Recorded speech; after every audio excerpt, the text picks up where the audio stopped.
I'm Frank Britt. I'm the General Manager of the Pri-Med Educational Business Unit here in the United States.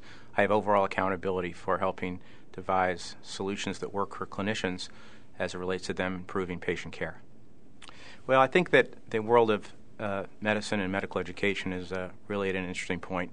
If you look at what's really happening in that marketplace, it's changing quite substantially. The demands for medicine have never been more complex, and the patient populations are changing in kind. And so what we see is that the need for medical education has really never been greater. The good news is that education, of course, has been the fabric of medicine since the early 20s. Obviously, physicians commit much of their life to medical school, and they typically remain lifelong learners, and they're, of course, required to remain lifelong learners as relates to being good practitioners day to day. What we find, however, is that there are substantial changes taking place, and continuing medical education seems to be the place that physicians are increasingly seeking out where and how best to improve what they do and how they do it. We think there's at least three advantages to continuing medical education. Firstly, it's an experience that works for the clinician because it can be handled on demand, and those advantages are substantial to them. Secondly, we believe that they find it to be a highly efficient experience. They can get quite a bit of information in a compressed amount of time, whether it be live, online, or through print. And finally, it's fair and balanced, and the fair and balanced is really the cornerstone. Physicians need to know information that's trusted and from a provider that they can count on to deliver the information that they need, that can really become as practical as it can be. And so that's why we see increasingly the demand for continuing medical education is actually growing.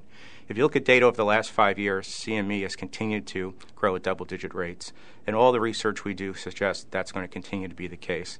And what physicians need are a trusted brand like a Pri-Med in which they can engage and learn and evolve their capabilities in the way they want to. And we're really at a very interesting point in medical education. It's really a transformational moment. For example, if you look as recently as 5 years ago, 75% of all continuing medical education happened in a live venue. Well, today it's at 50%. Physicians are changing the way they want to learn, just like all of us. They're multi-channel learners. They have very busy lives, and they're needing information where they want it, how they want it, and when they want it. And they're not just looking for time savings. They're looking for time shifting. They're looking at how they can evolve what they do in a way that will have maximum impact on their patients, as well as work for their lifestyle. So in the end, we see continuing medical education as an area of continued growth. We see the demands for being both a primary care physician as well as a specialist becoming increasingly complex with the diverse and ever-changing patient populations. And we see ultimately that physicians will seek out firms that can provide them a multi-channel experience in an innovative way with a trusted brand. And that's why we view Pri-Med as a real opportunity for the future. I'm Frank Britt, General Manager of Pri-Med's Education Business in the United States.